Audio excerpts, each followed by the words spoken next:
And welcome to good night India. मैं Amit Tandon, produced by mother, directed by wife. और मैं हूँ उर्मिला मारतोड़कर, बाई एसोसिएशन की प्रेसिडेंट। ये किसने बना दिया तुझे? राइटर ने। उन्होंने बोला उर्मिला इस बार ना तू बाई एसोसिएशन की प्रेसिडेंट बन जा, तो जेब में चाहे पाई हो सबके घर में बाई हो, बालों में चाहे डाई हो सबके घर में बाई हो। तो उर्मिला आजकल क्या कर रही हो? वो अपना है ना, आऊ शक्ति कपूर के यहाँ काम कर रही हो? नहीं, वो उनकी बेटी है ना, श्रद्धा कपूर के यहाँ पे काम कर रही है? आओ नहीं हो, वो जिसके साथ उन्होंने वो फिल्म की थी एक विलन। सिद्धार्थ मल्होत्रा के?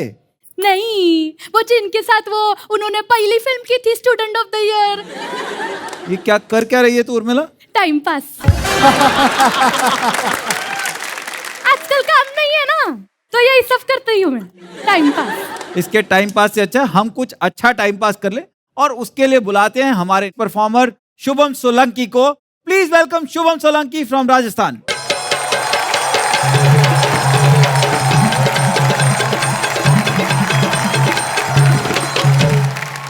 अच्छा, तुम में से कितने लोगों ने घर पे मार खाई हुई है? ऐसे काम ही क्यों करते हो? यार तुम्हें क्या बोल रहा हूँ, मैं खुद बहुत ज़्यादा पिटता था। मुझे बचपन में पापा कुछ भी बोलते थे समझ नहीं आता था, तो मुझे ये लगता था कि अभी तो मैं छोटा हूँ तो शायद बहुत अच्छी बातें बोलते होंगे, बट अब मैं बड़ा हो गया हूँ, सुनता हूँ बातों में तो कुछ ऐसे खास दम है नहीं। अब वो मुझे रैंडम चीज़ों पे मारते थे, लाइक मैं उनके साथ बाहर जाता था और कोई भी चीज़ मांगता था कि ये चीज़ दिला दो, तो गुस्से में कहते थे कि घर चल फिर बताऊंगा। और घर आता था तो कुछ बताते ही नहीं थे, मार के सो जाते थे। मैं बताओ तो सही तो और मारते थे। उनको समझना मेरे लिए बचपन से ही मुश्किल ही रहा है। लाइक कभी खाना बनाते नहीं थे, बट कभी बनाते थे तो मम्मी से कहते थे कि सब्जी टेस्ट करके बताओ कैसी बनी है। मम्मी टेस्ट करके बोल देती थी कि नमक तेज है, कहते थे तुझसे तेज नहीं हो सकता। और गलती देखो, मैं ये कहना चाहता हूँ कि गलती उनकी भी नहीं है। मैं कमीना था बचपन से। वो मुझे अच्छी चीज़ें भी बताते थे कि पढ़ाई कर ले वरना रिजल्ट खराब आएगा, तो मैं बोल देता था कि ये piece of paper can not decide my future.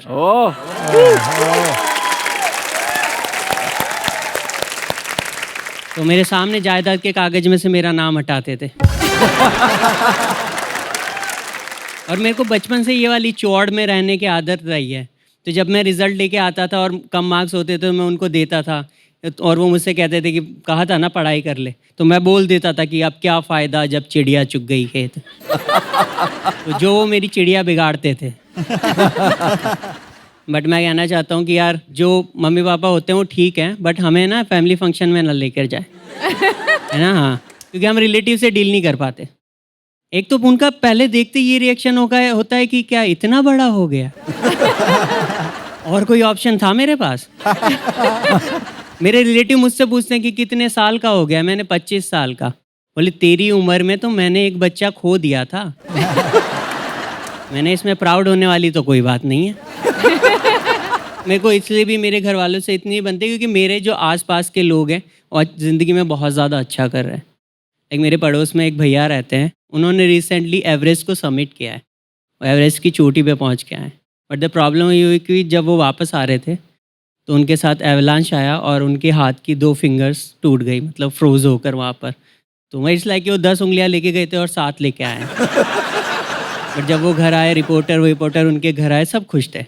Reporter ने उनके पापा से पूछा कि सर आपको कैसा महसूस हो रहा है?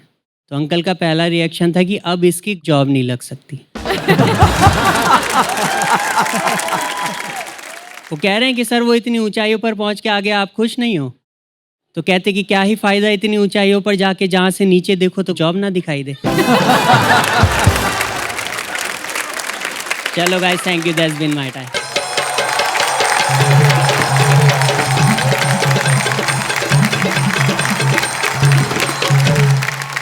ये जो तू पेरेंट्स की बात कर रहा था ना, मैं बता रहा हूँ सबका यही हाल है।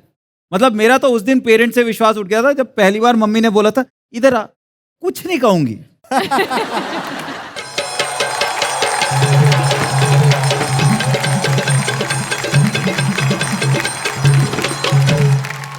हाँ तो अमित भाव, हाँ आप हमारे बाई एसोसिएशन के लिए परफॉर्म करो ना, मैं आपको बढ़िया सा गिफ्ट देगी। तू गिफ्ट रहने दे, मैं वैसे परफॉर्म कर दूंगा। मैं गिफ्ट से ऑलरेडी बड़ा दुखी हूँ।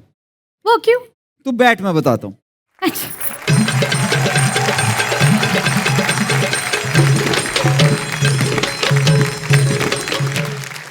देखो, माँ बाप की बहुत बात करते हैं, पर देखो पेरेंट्स ने हमारे साथ बहुत कुछ अच्छा भी किया है ना। तो एक बार पेरेंट्स के लिए जोरदार तालियां बजा दें रहे। उनकी वजह से पहुंचे जहाँ पहुंचे।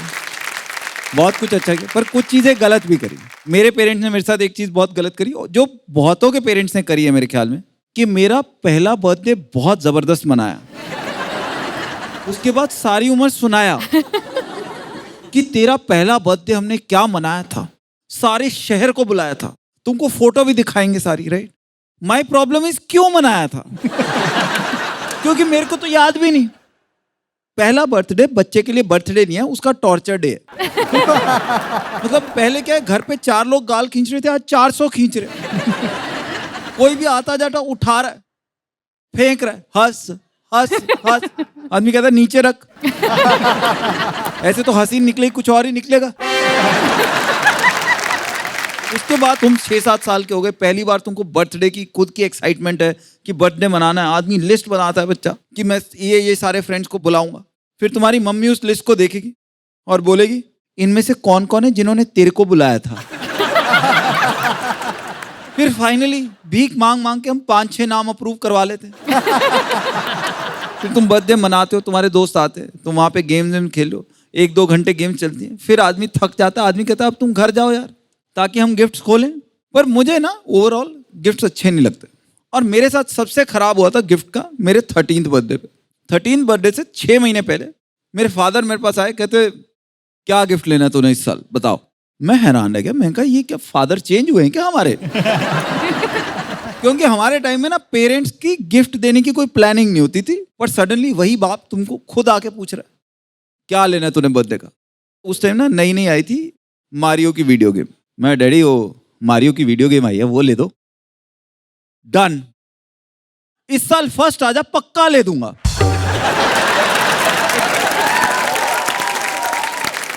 तुम्हारा बेटा 20th से ऊपर पोजीशन नहीं आई उसकी आज तक। क्यों मजे ले रहे हो, क्यों जलील कर रहे हो उसको। पर ये चलता रहा मेरे साथ, चलता रहा। जैसे मैं 11th में हुआ ना, तो मेरे फादर ने मेरे को स्कूटर दिया क्या, उन्होंने नया खरीदा, मेरे को पुराना दे दिया, 12 साल पुराना स्कूटर। ऐश कर, जहां लेके जाना ले जा। मैं कहा खाई में ले जाऊं इसको।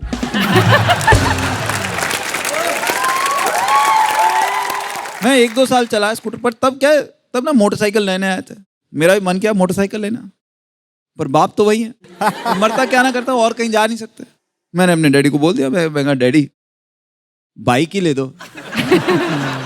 तो ठीक है, IIT में एडमिशन ले ले, पक्का ले दूंगा। मैं कहा यार थूक ही देते इससे अच्छा मुंह पे।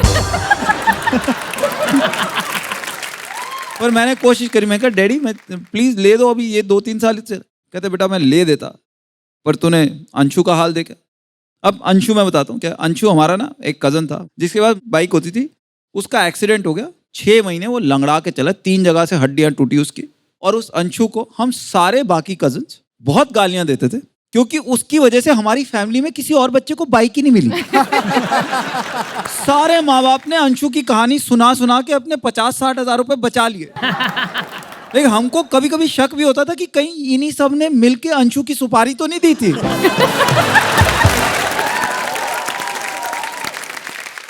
Thank you so much, that was all from my side.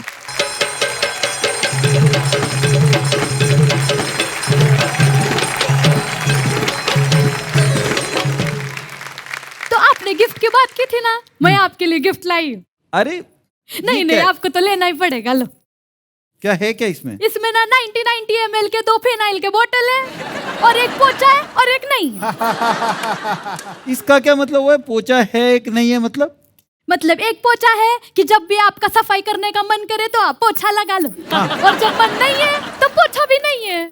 अब समझ में आ रहा है तेरे पास जॉब क्यों नहीं है। ले जाओ ये।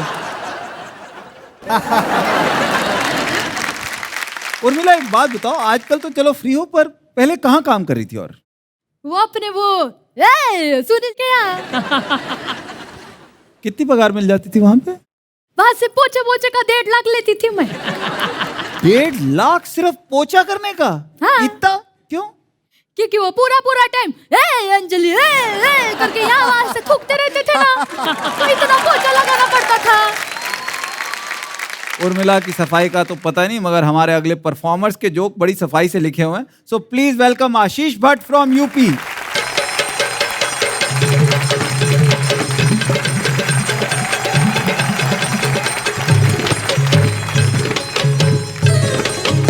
हाय, मैं यूपी से हूँ। आप लोगों में से है कोई यूपी से? सही है, बताना नहीं होता यार। मेरे पापा ना यार बहुत अजीब हैं, क्योंकि वो भी वहीं से हैं। हमारी पॉपुलेशन मुझे लगता है कि सिर्फ इसलिए बढ़ रही है कि वो अपने बच्चे पीट सकें, क्योंकि उनके पहले वालों ने उनको पीटा है। और वियर्ड हरकतें करते हैं यार। जैसे मेरे पापा ना रैंडमली किसी से भी बात कर लेते हैं। एक दिन हम दोनों लोग गाड़ी से जा रहे थे, रास्ते में रेड लाइट पे खड़े थे। एक भिखारी को बुलाया, उससे बोलते हैं कि कुछ काम धंधा कर लिया कर। वो बोल रहा है काम ही तो है ये। आपको क्या लगता है 2 घंटे में रोड पे खड़े होके क्या कर रहा हूँ ये? कह रहा गाड़ी से उतरो, ज्यादा पगार दूंगा मैं। फिर मेरे पापा ने किया 2 घंटा। ज्यादा मिली पगार यार उनको। अब मुझसे भी बोल रहे हैं कि तू भी कर। तो मैं नहीं करने जा रहा यार। मैं बहुत संस्कारी हूँ। हाँ, बहुत ज्यादा संस्कारी। जैसे मैंने कभी भी बिना नहाए चाय नहीं पी, सीधा खाना खाया है। जब मैं अपनी पढ़ाई के लिए हरियाणा शिफ्ट हुआ, और हरियाणा में रहता था मैं बॉयज फ्लैट में, तो मैं आप लोगों को बताना चाहता हूँ कि बॉयज फ्लैट को ना घर नहीं कहते, उसको कहते हैं कूड़ा घर। मतलब मेरे घर की सबसे साफ चीज ही झाड़ू है। इस्तेमाल ही नहीं हुआ उसका कभी। हमारे घर में हर जगह कूड़ा है, डस्टबिन को छोड़ के। सो गाइस, फ्लैटमेट्स बहुत ज्यादा अजीब होते हैं यार। जैसे मेरे एक दोस्त ने एक दिन कुकर में चाय बना दी यार, और 2 सीटी भी लगाई थी। और मैं आप लोगों को बताना चाहता हूँ यूपी के बारे में बहुत ज्यादा स्टीरियोटाइप्स है, बहुत ज्यादा, जो कि बहुत ज्यादा गलत है यार। और ये बात मुझे तब पता चली जब मैं अपनी पढ़ाई के लिए हरियाणा शिफ्ट हुआ। जब मैं हरियाणा शिफ्ट हुआ तो दिल्ली का एक दोस्त आया मेरे पास और मुझसे पूछता है कि भाई यूपी में क्या मार देते हैं? मैं क्या सीधे मार देते हैं? मैंने कहा तो ज्यादा देर बात कर ली मैंने तेरे से। इतनी देर में तो चला दिया होता मैंने कट्टा। मतलब स्टीरियोटाइप समझ रहे हो? लोगों को लग रहा है लोग यूपी में आ रहे हैं और बस मारे जा रहे हैं। उनको लग रहा है प्लेटफॉर्म के बाहर लोग AK-47 लेके खड़े हुए हैं। उनका काम बस गोलियां चलाना है। अरे ऐसा नहीं है भाई, बहुत बहुत मजेदार चीजें होती हैं यार। जैसे अभी ना हमने अपने घर पे वो वाली लाइटें लगवा ली, ऐसे 2 ताली बजाओ तो जलती है, 3 ताली बजाओ तो बंद हो जाती है। पर प्रॉब्लम क्या हुई यार, मेरे भैया के बेटे का बर्थडे हुआ, और भाई साहब बर्थडे और दिवाली एक साथ सेलिब्रेट करी है हमने। पूरे मोहल्ले में जगमगा रहा था मेरा घर। Thank you guys, that was my time. Thank you so much.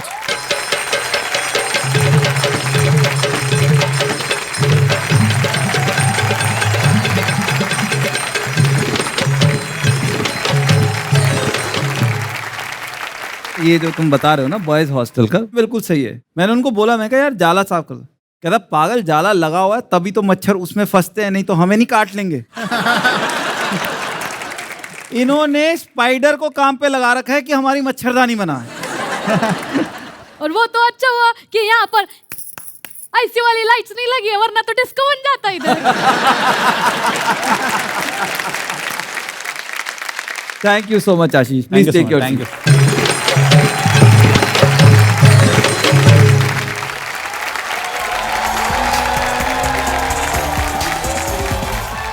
नमस्कार दोस्तों, मैं हूं बदर शर्मा। मेरी पर्सनालिटी देख के आप समझ ही गए होंगे कि मैं कौन हूं। अरे हाँ, ये तो वही है ना, वो जो वो सब पे आरोप लगाते। पर यहाँ आने का मकसद क्या? यहाँ किस लिए आए हो? मैं यहां पर इल्जाम लगाने आया हूं। मेरा कटघरा कहाँ है? ये रहा मेरा कटघरा। तो इल्जामों का सिलसिला शुरू करते हैं। हाँ, लगा तो जी, सबसे पहला आरोप मैं उर्मिला जी आप पे लगाना चाहता हूँ। चीचा, ये हमें दे दीजिए, शाम को जब वॉक पे जाएंगे तो आपको दे देंगे ये। मैंने क्या किया? उर्मिला जी, आप पर सबसे पहला आरोप है कि शूटिंग पे आप लाइनों पे ध्यान नहीं देती। मैं तो हर लाइन पे ध्यान देती हूँ। क्या बात करें, कब से मैं आपको लाइन मार रहा हूँ, आप ध्यान क्यों नहीं दे रही हैं? ये कैसी फालतू बातें करता है रे? तो अमित जी, आप पर आरोप है कि आप बहुत अच्छे स्टैंड अप कॉमेडियन हैं। Thank you. आप पे दूसरा इल्जाम है कि आपकी कोई झूठी तारीफ करे, आप थैंक यू बोल के उसे एक्सेप्ट भी कर लेते हैं। और बैंड वाले भैया सब ठीक है? हाँ? वैसे मेरी बीवी का आपसे पर्सनल सवाल था कि किन चीजों का परहेज करना चाहिए प्रेगनेंसी में? आप तो हैं भी। अमित टंडन जी, हाँ, आप पर आरोप है कि आप की वजह से जंगलों में पेड़ कट रहे हैं। मेरी वजह से जंगलों में पेड़ कट रहे हैं? हाँ, क्योंकि जब कुल्हाड़ी का आविष्कार हो रहा था तो आपने मना नहीं किया। क्या फायदा आदि मानव के युग में पैदा होने का जब कुल्हाड़ी बनने से रोक ही नहीं पाया। उस टाइम तो बड़े मजे कर रहे थे आप, अरे कुल्हाड़ी बन रही है, कुल्हाड़ी बन रही है। मना नहीं कर सकते, ऐसे ऐसे जाके बोलते अरे रुक जाओ मत करो। क्यों? मैं तो तब भी मना कर सकता था जब बंदूक का आविष्कार हो रहा था, पर मुझे पता था कोई ना कोई आ जाएगा आप जैसा बकवास करना। तो मैंने कहा शाबाश मेरी बच्ची, शाबाश। अच्छा, वो तुम क्या बोल रहे थे, मुझे क्या करना चाहिए था? नहीं, कौन से जमाने में नहीं आना चाहिए था? जमाना थोड़ी, अरे मेरे अमितू, आप तो अभी पैदा हुए। ले ले ले ले ले ले ले। अंकल को बर्थडे पार्टी में नहीं बुलाओगे? बहुत बहुत शुक्रिया आप लोगों का। तुम लोग के तुम्हारे बाप की कसम, खड़े होकर स्टैंडिंग ओवेशन दो।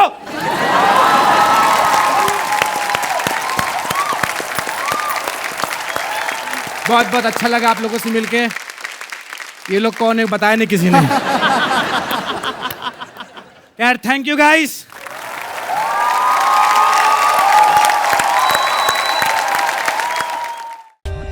For more updates, subscribe to our channel, click the show links and enjoy watching the videos.